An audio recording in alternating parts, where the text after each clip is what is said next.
We prefer familiar chaos to unfamiliar safety.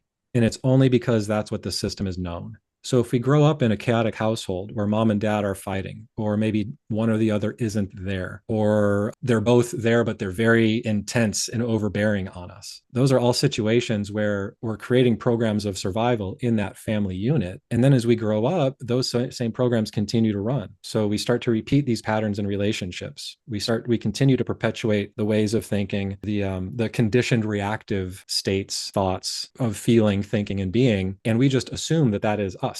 So if others are reliant on us staying in those old patterns, that can really upset the apple cart. To me, it's one of those questions of, listen, you've already taken steps onto your path, whether working with me is your first step or your 100th step. You've already taken the red pill. You're already on the journey. So how much time do we want to spend in the messy middle, in the dis-ease? Welcome to the podcast that guides men to demystify and develop their intuition. I'm your host, Doug Bites. Let's dig into the science and expand your horizons. My guest today, Kevin Russell, is a pioneering author, inner guide, and quantum consciousness coach with over 20 years of experience in transformative practices, specializing in subconscious transformation.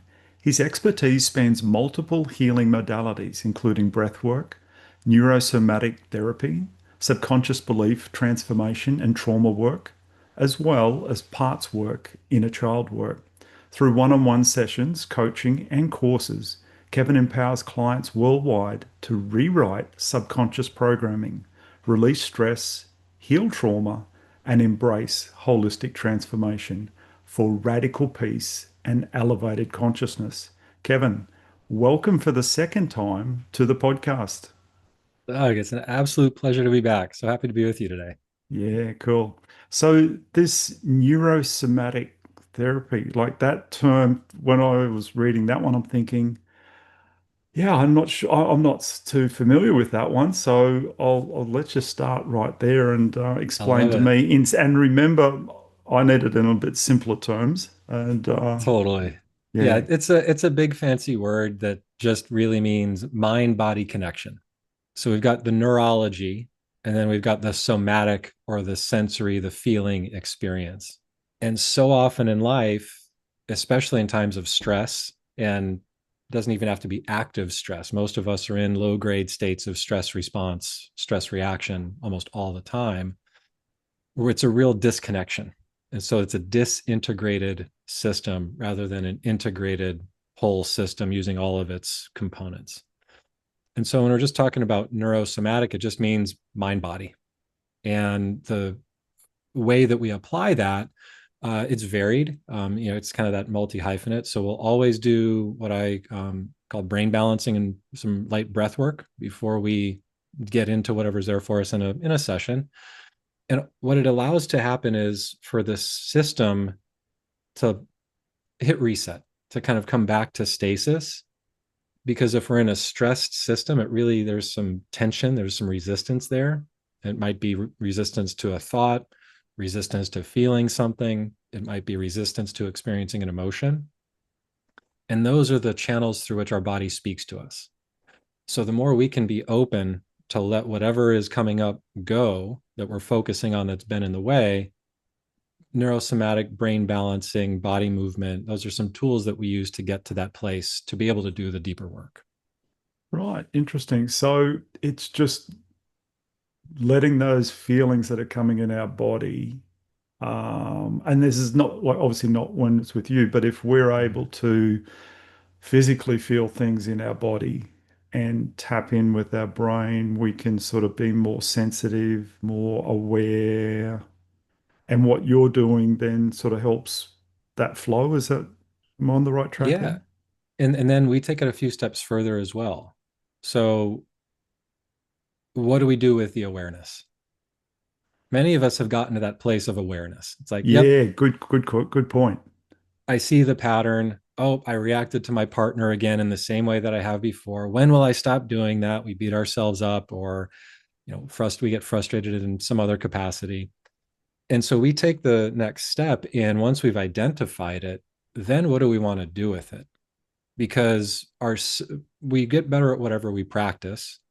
And our system is practicing all the time with keeping us safe.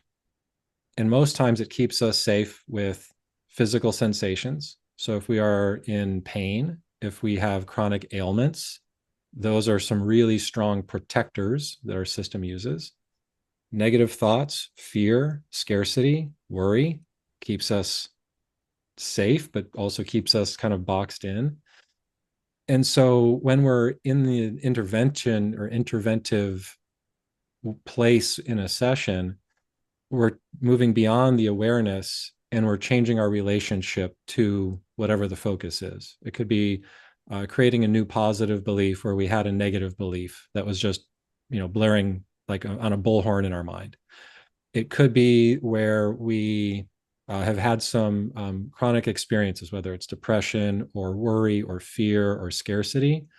And we decide, well, how would we rather feel instead?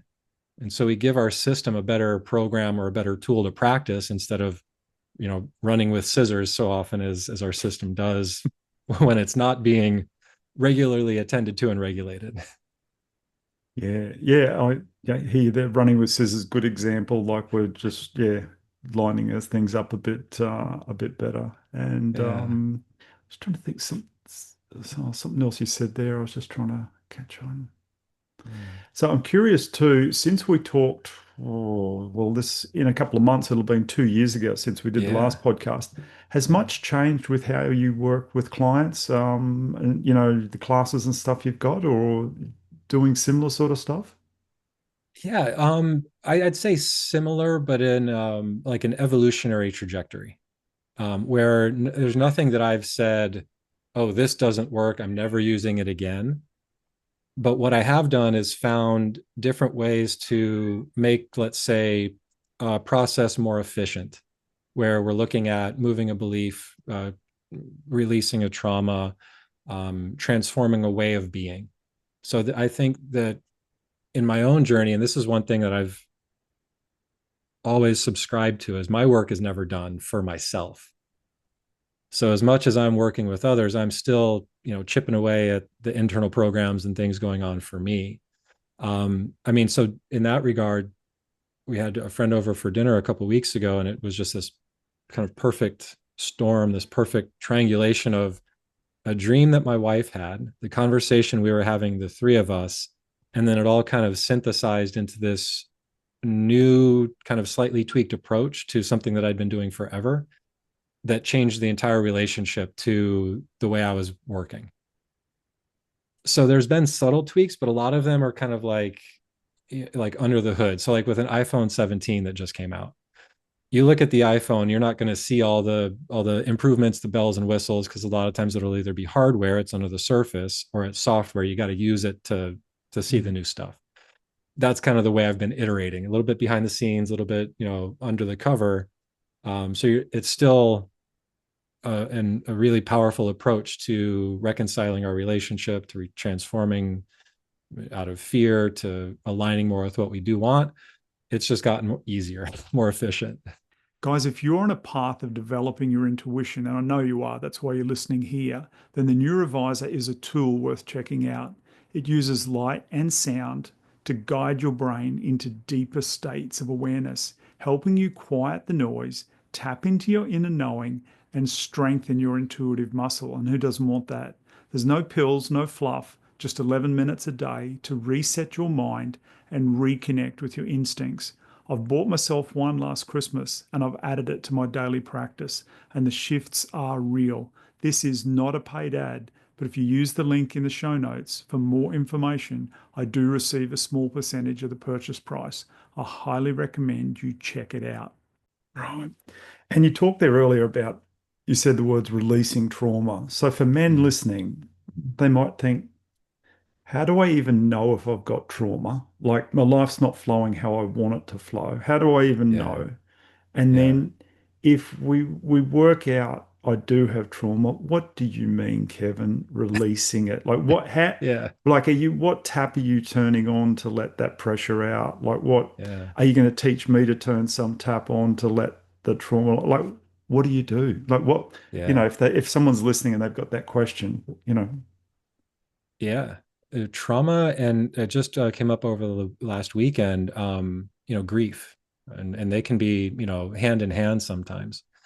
And I heard this thought leader in the space talking about grief and how your grief will never change. It will never go away.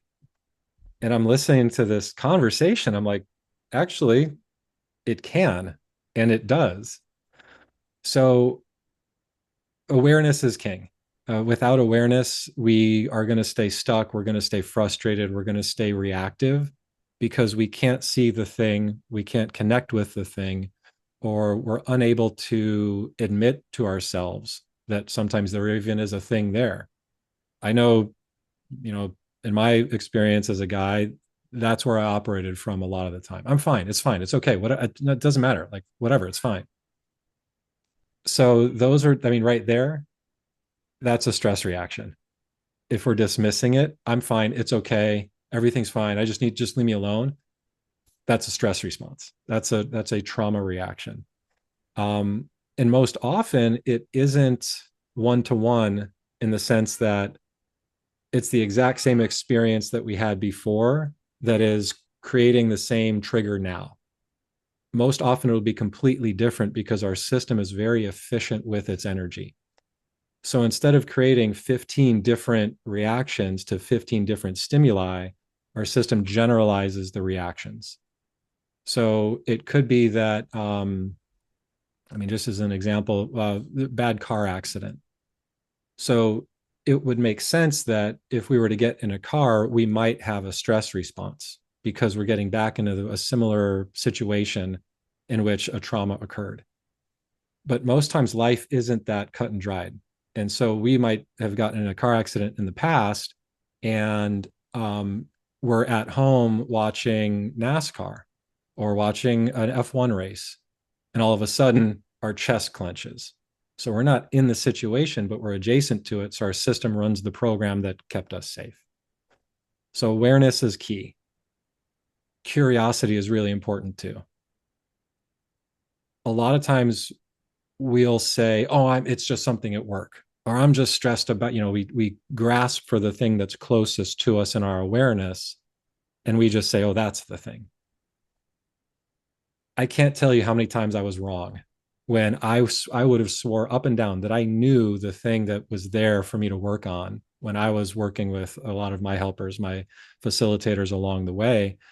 And my jaw was on the floor because it took me like 3 or 4 or 5 passes to get through the resistance, to get through the protection to the actual truth of whatever I was experiencing was coming from. Because that truth is probably quite raw. And It you've probably can be, got extra yeah. protection up there, I guess. I'm guessing. Most times, yeah, because the subconscious, the mind body system has a vested interest in our survival. And the best way it knows to keep us surviving is to keep us contained, keep us limited, keep us fixed in what we So is think it we doing can that do. to keep us safe as well, but then it just goes too far?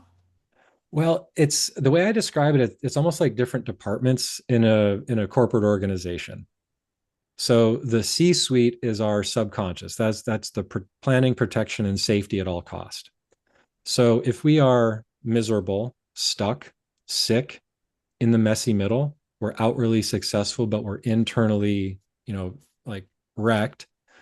Those are all the home office, the C suite, everybody's getting bonuses because we're safe, because we're not connecting and using our intuition or inspiration to guide us. We might second guess ourselves. We might say yes where we really don't want to do something. We'd rather say no, and then we feel resentful. All of these things contribute to that dis-ease. And so it can be subtle and nuanced. And the best way we can approach it is with readiness. If we're open, if we don't have a dog in the fight, we're not relying on a certain way of being for our sense of self, our sense of purpose, our sense of safety, then we can let things go a lot faster. And when we're in process, move like focusing on the thing we don't want, we don't do much talking, because when we tell the story, all we're doing is reinforcing the program. So that's where there's this, like I mentioned, there's this transition from identifying what it is. And I think talk therapy is a really good tool for that. But then once it's identified, the more we talk about it, the deeper the grooves get, the deeper the reactive state gets. Because our system is hearing, we're telling the story, and our system is clocking, saying, oh, this must be important. We're telling the story again. Okay, turn up the intensity on these safety programs. Oh, So, right. So making it harder to get over it. exactly. So we So, discover what it is, and then our system's really trying to stop the pain of releasing it. Right. exactly. And again, it's almost we prefer familiar chaos to unfamiliar safety. And it's only because that's what the system is known. So if we grow up in a chaotic household where mom and dad are fighting, or maybe one or the other isn't there, or they're both there, but they're very intense and overbearing on us, those are all situations where we're creating programs of survival in that family unit.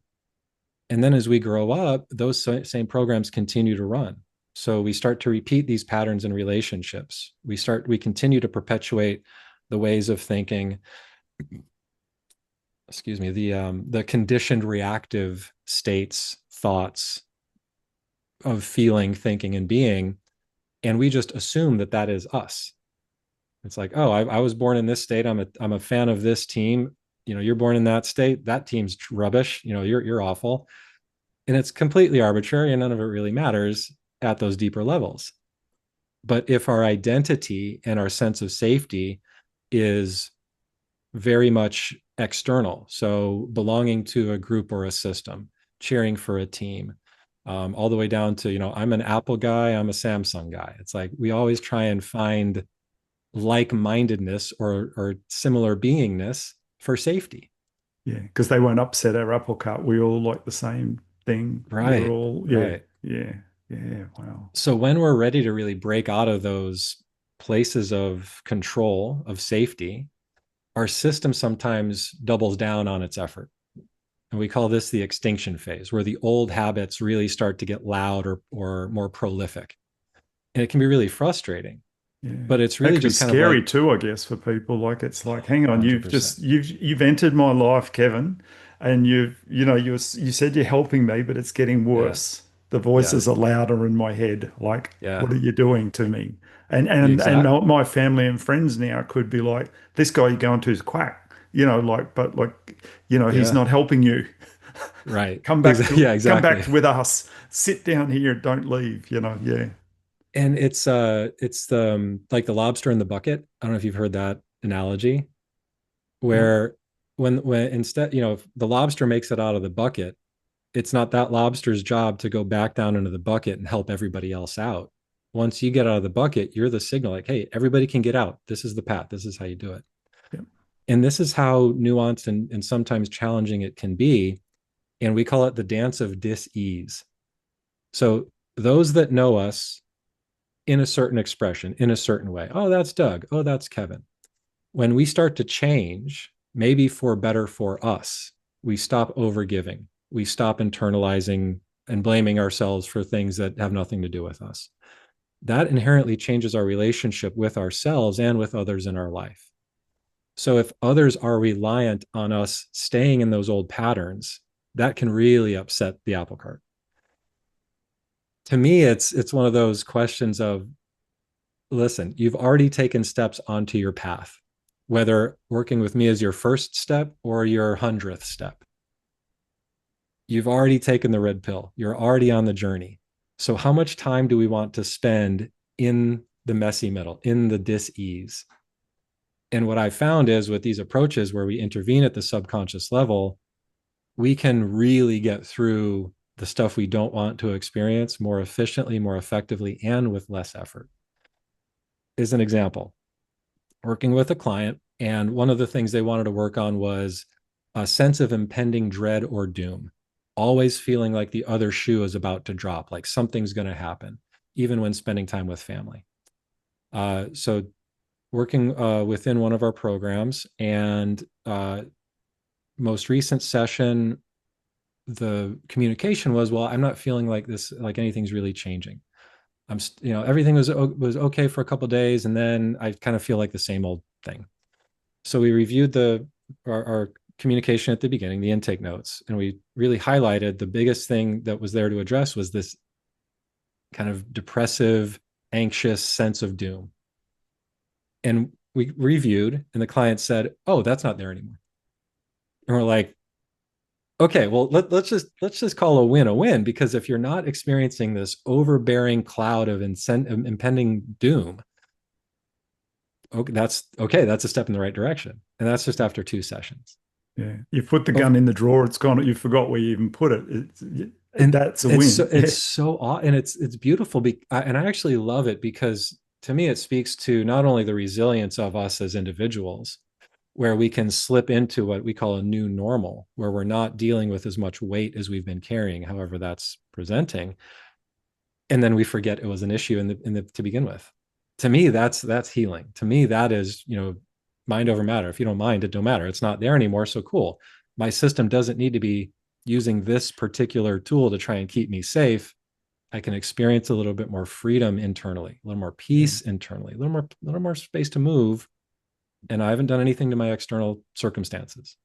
Yeah. So my body's not using that energy anymore to stress over that. So I'm not noticing it and I'm not realizing. And I guess it's like when you're sick and miserable, you're miserable and and you're dwelling on it all the time.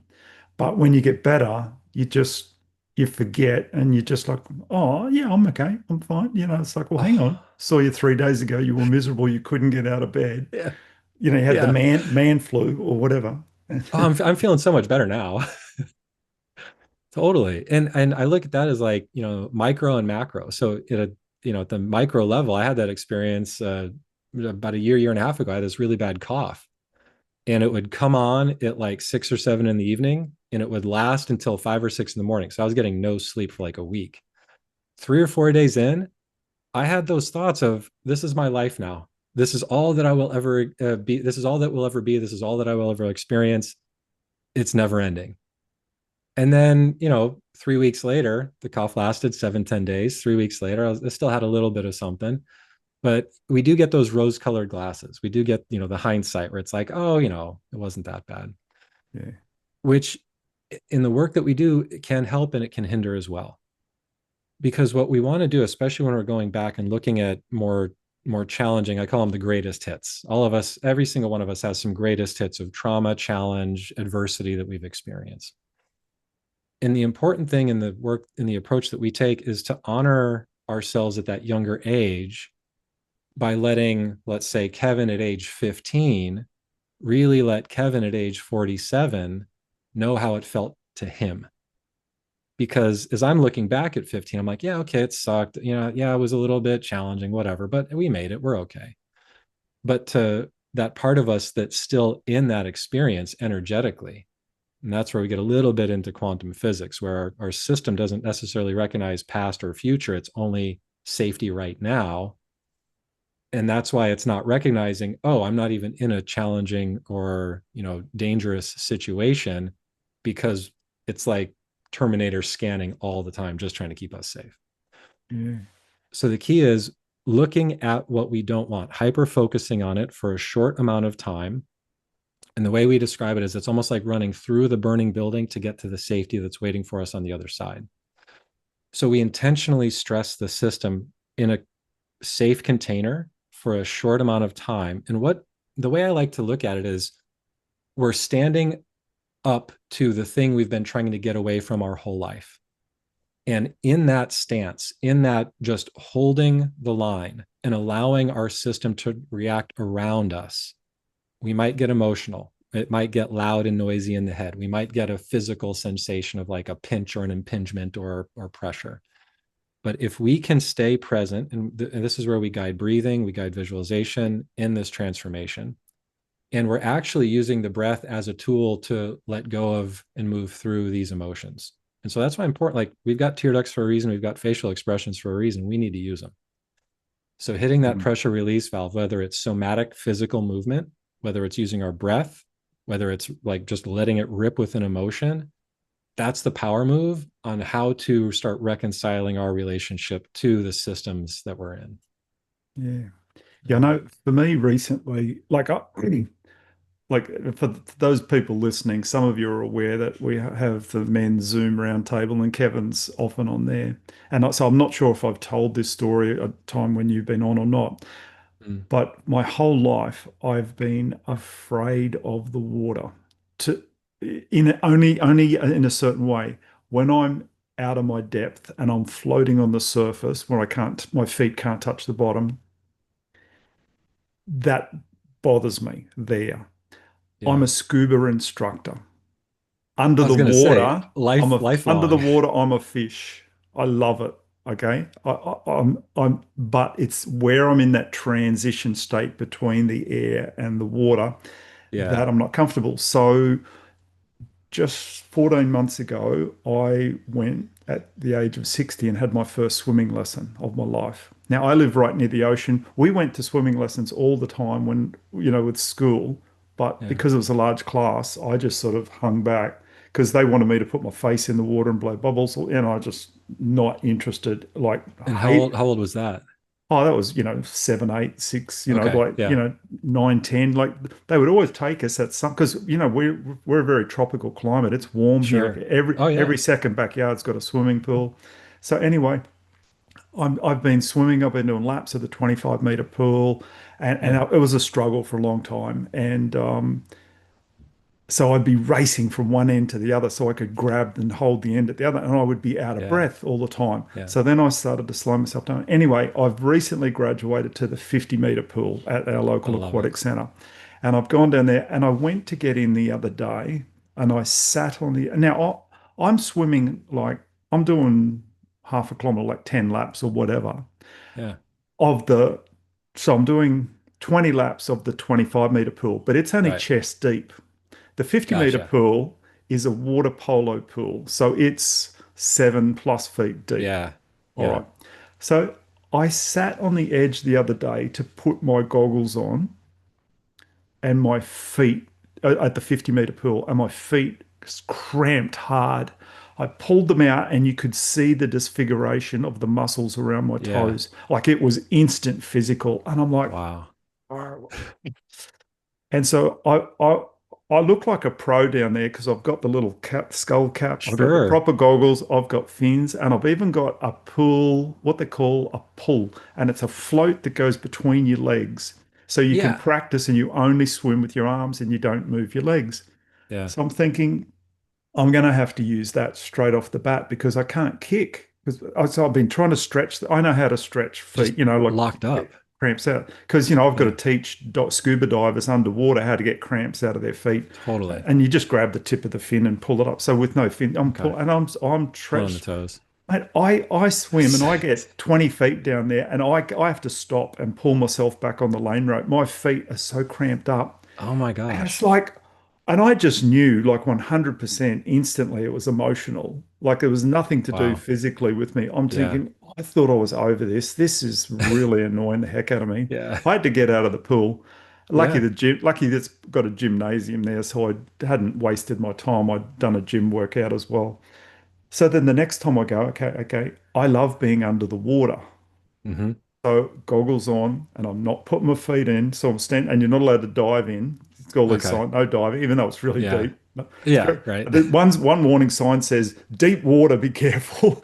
The sign beside it's like no diving. It's like, it's like- anyway, Like I'm getting mixed messages here. yeah. So I'm thinking I'm doing a pin drop straight in, like feet first, straight down, Yep. and I'm gonna hold myself down and sit on the bottom because I love being down there. So I drop down, I got my goggles on, and I'm sitting down there for 5 seconds just looking around, and I'm like, yeah, I love being down here.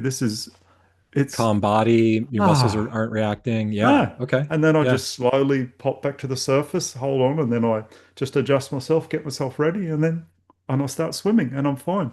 But I had to take Interesting. steps Right. to I was like, it's like I've caught you. So when I'm approaching there and I'm sort of taking my shirt off it's like I'm aware, don't you dare start this crap again.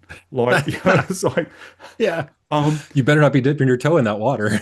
yeah, it's like Like that's what don't your do it's just system's like saying to you. yeah, Yeah. it Yeah. it's Interesting. Yeah, and then another day too. After that, I hopped in and I got in fine, and then I Yeah. thought, oh, I'll pop my fins down. I'll do a couple of laps with my fins on for just for fun. Yeah.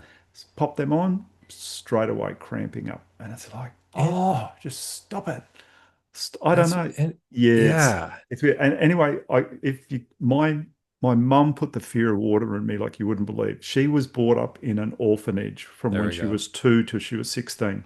Then Yeah. when she got out at 16, she went to live with her brother and because her mum had died when she was very young and everything. Okay. And she went and lived with a much older brother.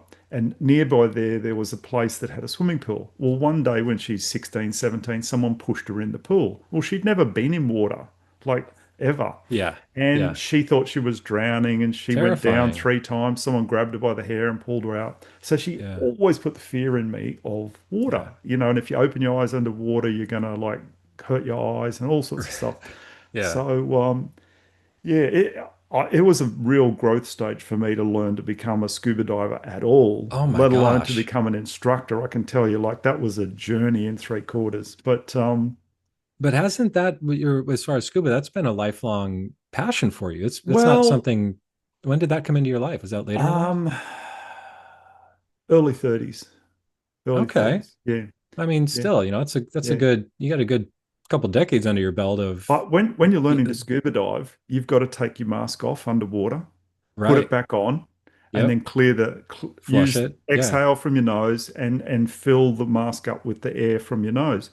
Yeah. I hated that. And then eventually I had to teach people Okay. how to do that and be very calm while I was doing it so that Yeah. because I've got a new nervous student and I've got to instill confidence in them and show them how easy it is to do. Totally. So Yeah. yeah, man, yeah, it was a big learning curve for me to learn to do all that. And that's a perfect example for, like we were talking about, kind of the complexity and nuance of the things that control us or the Mm, things that work to keep us safe. mm, And it can 100% be epigenetic. So it's, something that can either be created in an earlier generation, and then through action or reaction, it's perpetuated down the line. It can be something where we actually can shift our gene expression. So, for an example, if let's say there's multiple generations that are experiencing chronic obesity, there could be an epigenetic or biological function to that, exclusive of diet, lifestyle, things like that.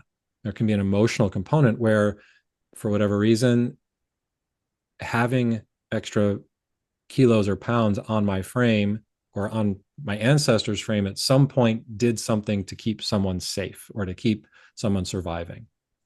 So then we can turn on or turn off these genetic markers and expressions based on experience, based on trauma, and then based on learned behavior as well.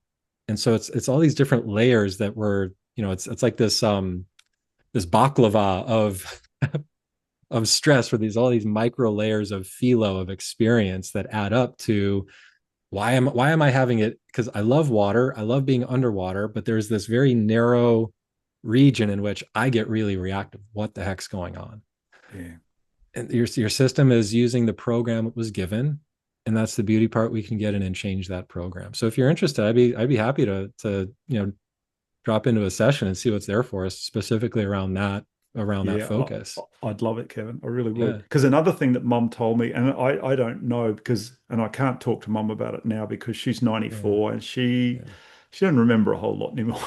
We have Yeah. some wonderful conversations, but yeah, but she always Yeah. told me that when I was a baby, like, months old or whatever, Mm. um, we the family went to the local swimming pool and there was we were at the kid they were at the kiddie pool which was very shallow. Like, for an adult, it's barely past your Yeah. knees.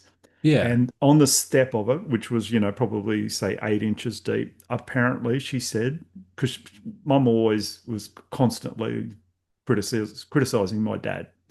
Oh My boy. dad apparently got me and laid me on that step, in 6 or 8 inches of water Yeah. and um and she's yelled at him or whatever, like, stop that, get him pick, like he's just like anyway. And so she says from that you're scared of water because it's like she sort of told me that I'm scared of water because he did that to me. Now, I have no Right. idea whether that really happened or not. I've never Sure. asked my older siblings because they're like, there's a six Like year if they gap were to me, up to okay. 12. Like, so, they might remember. I have no idea. Yeah. Yeah. If Mum they were made a there big that deal of day. it. And Yeah. yeah, but also too, if you look, like I study Chinese medicine with birth dates and things like that. And with Mm. my birth date, water is a huge part of who I am. Like a And yeah, like a so, yeah, influencing element almost. yes, yeah. And Yeah. so it's like I say, I love being under the water. Yeah. And even as a young child, I got a mask one time, and and I put it on, and I was in this public swimming pool, but it was a small one, and it was a certain time of the day when I was the only one in the pool. And at 6 or 7 years old, I would just go down and sit on the bottom, and loved Yeah. it, held my breath, You're and in your own loved world. it. I was. It was like I I went love into outer space. It was just like totally. heavenly. Yeah. Um, and that's the thing with scuba diving. And if anyone's listening who's done more than a dozen dives, they'll probably realize this too. When you're under the water and you're comfortable, like the anxiety of learning to, and you're now trusting the equipment, Yeah. you cannot worry down there. You could be in the middle of bankruptcy and be totally Yeah. suicidal up here. And if Yeah. you're a competent scuba diver, when you get under the water, and you've settled in for the first 10, 15 seconds, it's over. You could, like, I remember going through the 2008, GFC thing and all that, and our business, like really died off a lot. We were struggling with our little scuba resort to keep it going, keep the doors Yeah. up. It was challenging. And I would Yeah. often, be sort of concerned, but not telling anyone what it was like, just taking it all the load on myself. But I'd go Yeah. out with Internalizing customers it. diving Yeah. and and it was like, just, how's the serenity? Like, it's You're hitting the extreme, and pressure it's, release valve. Yeah. yeah, and it's just like, oh, like, yeah. So for me, being under that water is just heavenly. And swimming, I've swum out offshore, like on my own, surrounded Yeah. by schools of barracuda just circling me. And Yeah. I've said to one of my staff, you just stay with the customers. See you later. I'm going with them. Yeah. And I've gone Yeah. out, and they've taken us offshore, like out, just sitting at about 30 feet. And Yeah. these, like, probably 18-inch long barracuda, a couple of hundred of them just circling me. That's And they're amazing. hypnotizing me. Like, Oh literally, I yeah. know I know I'm being hypnotized by them. It's, yeah. Sure. So I'm but you put me up to like snorkeling and that, I'm fine, mask snorkel fins, but you take all that artificial stuff away and it's just me. My confidence in myself is Okay. not there. And Yeah. that's what I'm trying with swimming. I 3 days a week now. I'm I love down it. there doing laps, trying Yeah. to just get past the whole thing. I'm putting in the physical effort to try and Yeah. take the emotion out of it, and then psychologically or whatever. And to me, we may have touched on it in the last time we spoke and recorded it, but for me, that's the yes and, where it's important to, I look at that as almost like a stress test, or let's check in and see where we are today with the thing that we've been dealing with. So it's that kind of like, you know, absence of equipment, place of floating on the surface. So we're physically doing the thing that is challenging, and sometimes it's termed like desensitization exercises. So if we're afraid of snakes, go to a reptilian house and hold some snakes. If Mm, you're afraid of spiders, see if you can get to a place of holding the spider. If we just do that, it can still be a restrictive, constrictive, or a resistant exercise, because we're leaning in, we're doing the hard thing, but it's still like, oh, I've got this spider on my hand and it's freaking out and it's making me miserable. mm, So that's where the yes and is. And let's see what's going on, to your point, emotionally, subconsciously, that's contributing to it. And it's amazing what we find when we clear some space to, as I mentioned, stay open and curious and connect with what's there. So, is an example kind of similar. I was working with a client who's dealing with abject fear of driving. So they were okay driving like on a country road, but when you got to an interstate highway or something with multiple lanes, palms start sweating. Heartbeat Mm. starts racing, freaking out, almost starting to white out, like can't do it. Wow. It's dangerous. Work to That's right. And it's one of those, and it's debilitating because it's like, Mm. well, what if I want to go visit family? Or what if, Mm. and they lived in, this client lived kind of in the middle of the country. But yeah, what if I want to go do things that are outside of a surface road trip Mm. away? Mm. So work together pretty intensely for about 2 or 3 months. And what we ended up with, the kind of the last layer of challenge, and this memory wasn't present for them until we kind of got through a couple, more surface or higher up layers of issues and experiences that we've had that were contributing to it. We finally got to kind of that nucleus of, or the bullseye. We're working in, like peeling the onion, getting to the core. Mm. And what we connect with was this deep memory, started when the client was maybe 3 or 4, and their mom, they lived in a little bit of a hilly part of the world where it did snow. So uh, over this one hill in the town, there's a pond at the bottom of the hill. And almost every time that they were in the car together as a family, the mom would say something to the effect of, "Oh, we're picking up speed. I hope the brakes don't go out and we drown in the lake. Oh, it's a little bit icy. I hope you don't spin out and slide onto the ice and fall into the pond." And it was just this like subtle habituated thing that the parent had that was slowly seeping in through the experience into Mm. this, into their child, who ended up being the client I was working with. And they're racking their brain. I don't know why I can't drive. This is driving me crazy. I've done all the things and Mm. I just can't get over it, until we got to that almost inception point of where it all started. And So as soon how as we did you did get, that, how did they recognize that this happened when they were 3 or 4, when typically we don't have memories of that time now, like that we are aware of? yeah. So two approaches. One is I'm muscle testing my clients, even if we're remote. So it's called working by proxy or by surrogation. And so sometimes it'll be where we identify a specific stressor where we're going to go in and be a little bit more surgical with our focus, instead of something that's a lifetime theme that we're going to be more like an earth mover and excavator with. And sometimes that might be, okay, this is something that occurred at age 3 or 4, something to do with family of origin. And we're just kind of deductive, inquiring. It's okay, it's something with mom, not dad. Sometimes we get to that level. Is an example, working with a client, and something happened around age 40 with an intimate relationship. And this is where open and curious is really powerful. And so the client was like, I wasn't in a relationship when I was 40. There was no, romantic partner. And I was like, okay, this drum is really being like beaten pretty hard. Everything is pointing to something at age 24 or something at age 40, intimate relationship. And I think the negative emotion that was connected to it, I think, was worthlessness or taken for granted as a negative kind of theme that we were looking to gain freedom from. And they're like, the only thing I can think of, oh, my parents got divorced that year. So, it's when we're open, a lot of times the answer can find us with some guidance. Other times I guide what I call inner inquiry.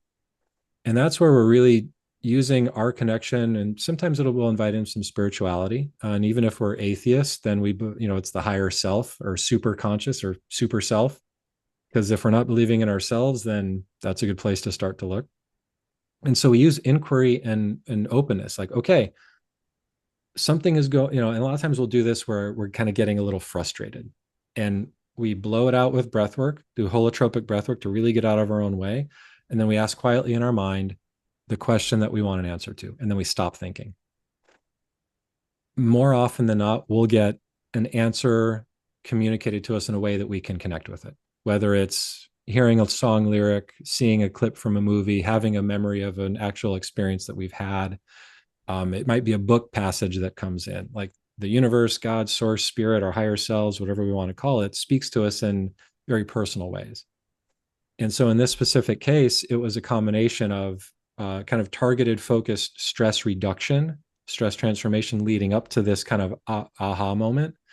And then that actual moment was guided inquiry, where I was like, I don't have the answer, but everything's saying that you do, speaking to the client. So let's take these steps, see what's there. And it was amazing because we go through the breath work, we get into that little bit of a liminal space internally where it's, kind of a, we're in between spaces, so to speak. And then immediately the memory was there for her. But it did take kind of all the steps. So it did take that reduction of the stress load that we were working on in the previous sessions that kind of cleared the path to be able to make this deeper connection and ultimately gain freedom from it. Right. And so I always say, like, all of it's fairly simple, but it's not all very easy because it's like trying to fix the wings on the plane as we're flying the plane. Yeah. And so it is this kind of, it's like we are in the system that we're trying to optimize and fix. So it comes with challenges and it comes with opportunities as well. So So it's with really that just lady, step by step. Yeah. yeah, once she recognized that, was it just like, oh, now I know, or did you still have to work with her to take the Yeah. emotion out of it, or to whatever you had to do? That was kind of the one of the last bigger like plugs that were gumming up the flow. And after that, it was really just, because like I think I mentioned the extinction phase. So she was practicing to your point where you're going to the pool, you're getting the reps in, you're doing the work. So she had been practicing, like getting on an interstate and then getting off at the next exit. So not committing to a long drive. Mm, And she was hearing some of those old voices, some of those old fear messages. And then that's where we always offer integration tools. So whatever we practice, we get better at. And if we're not practicing consciously and actively doing things differently, the subconscious is just going to practice the same old thing it's always been practicing. And so a couple of things happened. One, she was able to catch her system's reaction and not let it really gain any momentum. And then two, I think we had one or two sessions after that, and it was really a little bit of like housekeeping, cleanup, a couple of belief changes. So it was lighter work after we kind of got through that last big plug.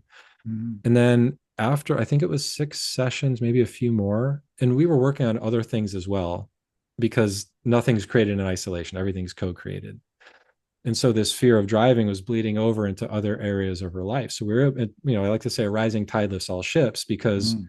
one, when I'm doing the work, my family is benefiting. So tide's rising. Two, when I'm doing the work for myself in different areas of my life, I can experience improvements in different areas of my life.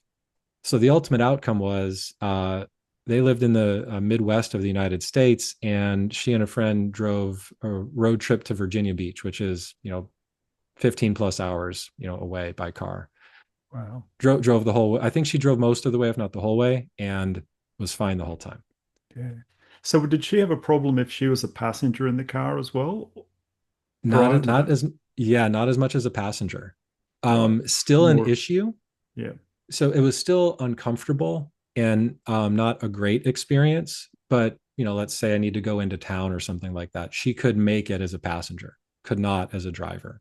Right. And one, she was able to do the driving, and two, being a passenger became much more, if not enjoyable, much more survivable anyway. Yeah. Yeah. Wow. Yeah.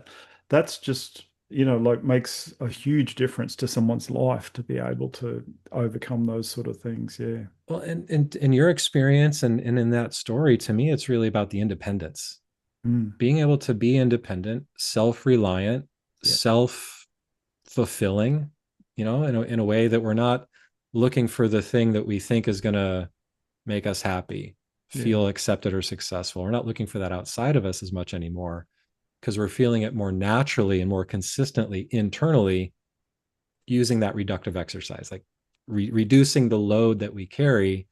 And then our natural state of being, and what I've experienced, is one of peaceful presence. I might say enlightenment, more deeper connection to ourselves and others, being able to see the I and I.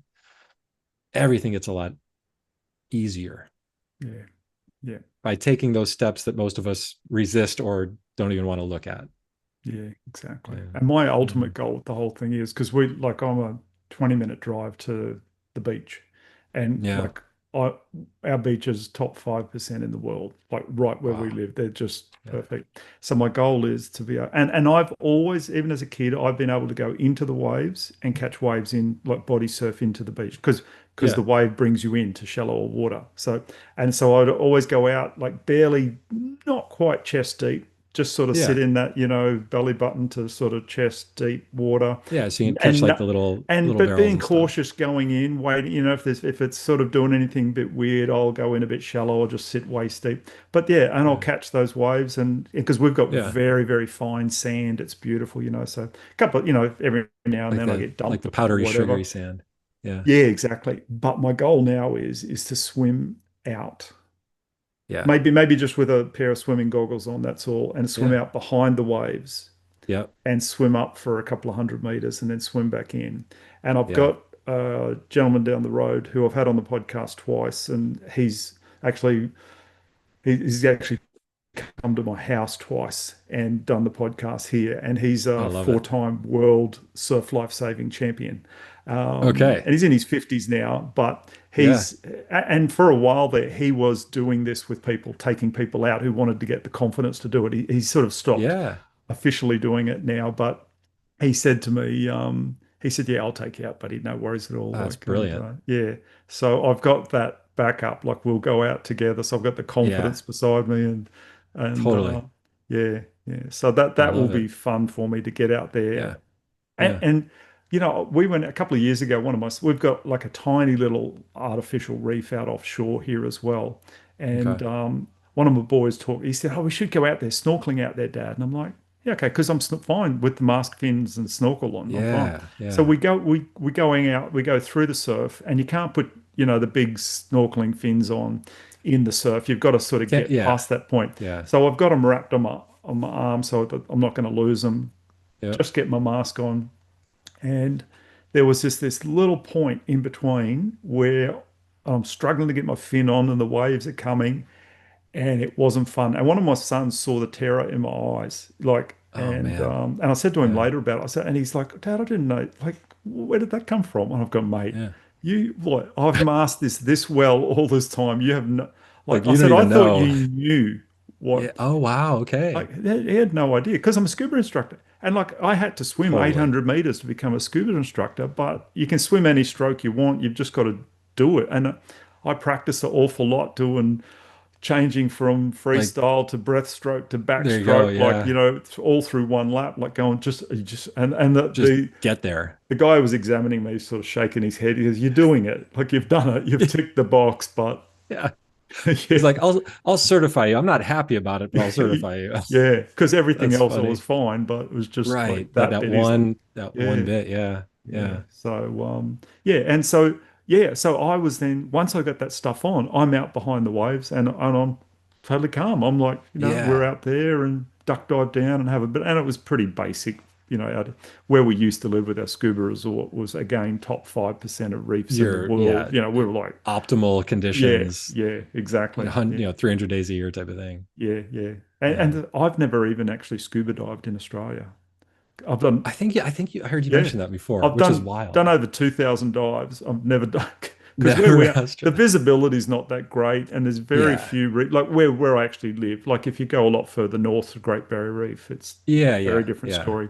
yeah. So yeah, actually we're going to Well, yeah, it's Fiji in a couple of months for oh, a week, and beautiful. so I'm going to go, and I've picked a spot where we're going there where it's Yeah, premium diving. So nice. it's not a dive holiday, but I will go diving one day because my wife's not. She's very unpracticed at it now, and she's like, "Oh, I don't Gotcha. think I want to I'm not go back really in again." Yeah, feeling it. yeah, Yeah, yeah. So, I love it. Those are mine where I'm like, we're not taking a surf vacation, but I am going to try and surf while we are on this vacation. So as much yeah, as I can. yeah. Well, when I was 12, they had a surf school on one summer break, Mhm. and so I went and joined in. But the trouble was, they gave us a little bit of theory, not much, Yeah, and they there kind was of like threw you to. 50 kids and 7 surfboards, and Oh so it my was like gosh. I got my turn on the surfboard, and I was obviously too far forward, and I paddled in the wave and just did a big Just nosedive straight yeah, up, it and pearled then right in. no leg ropes. Some other kids just grabbed the board and off they Oh go, and yeah. that Yeah, was it. you And get it's like I was a bit like, battle yeah, royale, you get one chance. I don't think I want to get on it again anyway, because I had like a Sure. little bodyboard, And Hmm. I loved that. You just Yeah, just zipping around. Yeah, went in with that. But I yeah, that was, and so then I bought motorbikes, and so every weekend I yeah. was on a motorbike somewhere out in the Nice. bush. So I love it. anyway, so I didn't. I lived on this world class surfing, and like Kira Point, Yeah. Duranbar, Oh my gosh. Burley Beach. Like it's all just Yeah. there. I went, it was Ah, the Stubby Surf Classic when I was yeah. 12 in 75. I went and sat there and watched all that happen, back then and all that. Yeah, that's just, yeah. So, That reminds me of there was in California there was the Bud tour, Bud Pro Surf Tour back in mhm, like the 90s. mhm, And I still remember watching Rob Machado get a perfect 10 at Seaside Reef before they did a lot of construction, kind of it goofed it up a little bit. right. But that almost I'm kind of almost the same age, but I have visceral memory of just like being awed, not only by the Yeah, surfing, but by the contest, all of it. I loved it. It was yeah, great. yeah, yeah. But So I mean, excellent. you're like your stone's throw from more than a handful of world class Oh waves. yeah, yeah. It is like that. It's really good. Yeah. Actually, one of my That's sons, beautiful. the oldest son, up until COVID, he'd never been on a surfboard, Mhm. but he was renting an apartment like right on Kira Beach. And Wow. so COVID hit, and he and his wife were like, "Well, we can't go anywhere or do anything. Let's buy surfboards." Yeah. And we didn't, like, I think over in the States they had the surf police, like you weren't even allowed out in the thing, but here we didn't have that. So they went Nice. out and they watched YouTube videos and taught themselves to Yeah. surf. They were going out That's two and brilliant. three times a day. They'd I go love out till it. they were Yeah. exhausted, and then they're falling off all the time. But then they learned, and there was no one That else is out it. there because normally Yeah. it's surf rage, like with all the locals own their little Yeah. spot. Well, they were all Yeah. home. My son and daughter-in-law would be the only ones out there, and they're like, Yeah. "Oh, is it safe to be out here? Is it a good day? We don't know." Like, we just way Just they were doing going. it. Yeah, and Yeah. they had no, they're on the one of the best beaches in the world, and no one else is there, and they're teaching themselves to surf, and they got addicted to it. They loved it. Yeah. I feel like there's something to be said for not knowing, doing something without knowing, Mm, because they don't know. It's like, oh, you should, and again, this isn't, written in stone, but oh, you should be intimidated maybe by the wave or the location or the locals. And they're like, oh, nobody's here. We're just going to go paddle out.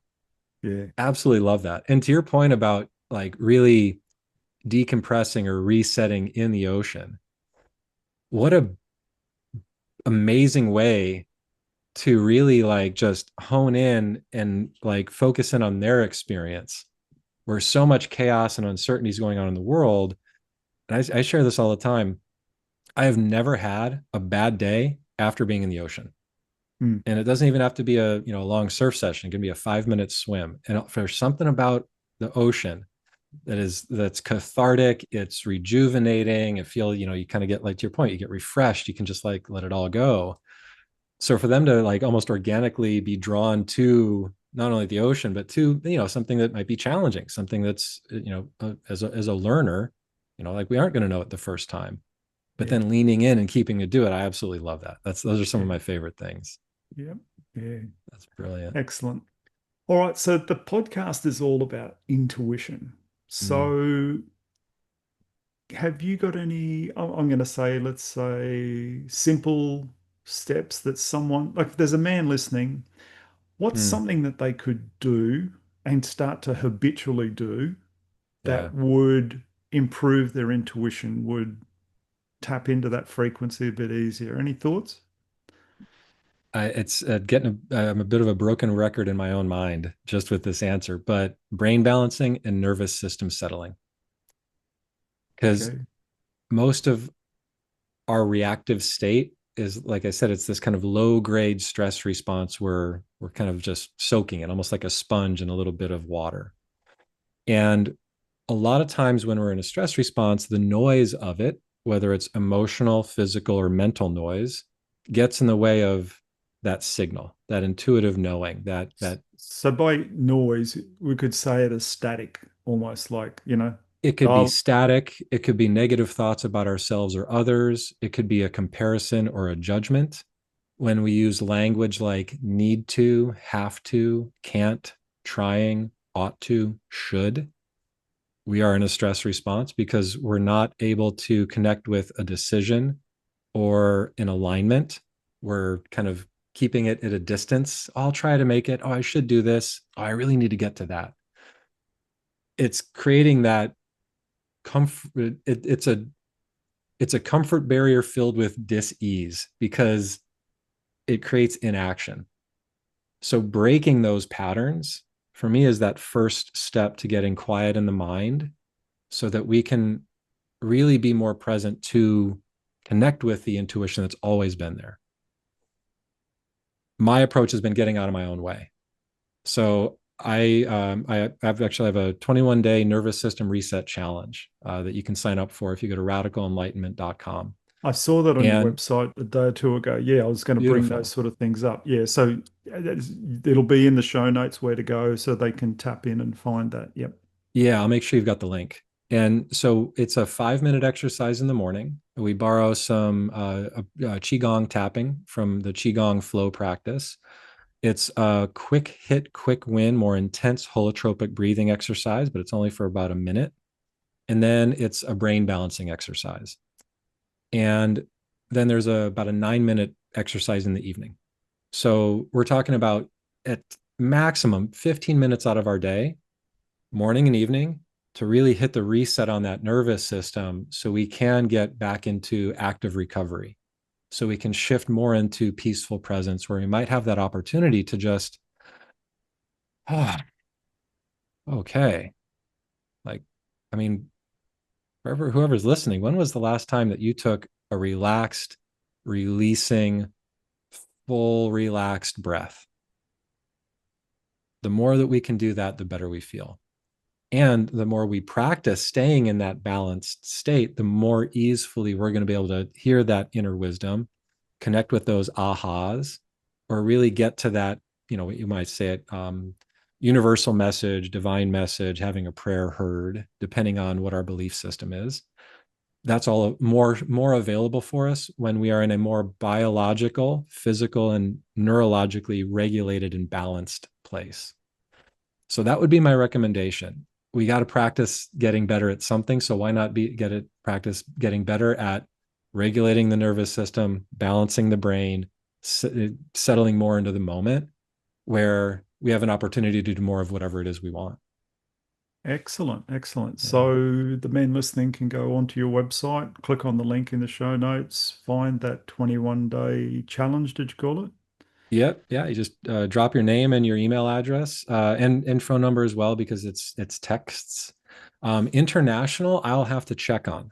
So And if you are, actually, I do remember I was going to say that to you too, because last I read it and I'm thinking, oh yeah, this will get emailed. And then I went, no, it's going to get text. And I'm thinking, I bet it won't come through, but it might. I have no idea. Yeah. yeah. So what I'd say is go ahead and sign up, and then I get a notification for every sign up. And if I see a phone number come through that is anything other than +1, I'll reach out directly and I'll be able to send you, all of the links. It might just be a hindrance where you don't get those text reminders in the morning and the evening, Right. but I'm Yeah. happy to share the tools with evereverybody. Yeah. And actually, Yeah. if you've got it automated to send a morning and evening, like because of time zones, it would be a little bit different too. They would Well, and come. it does regulate to your time zone. Oh, It will reconcile to your local time zone. I just perfect. don't know about the international data and Yeah. text.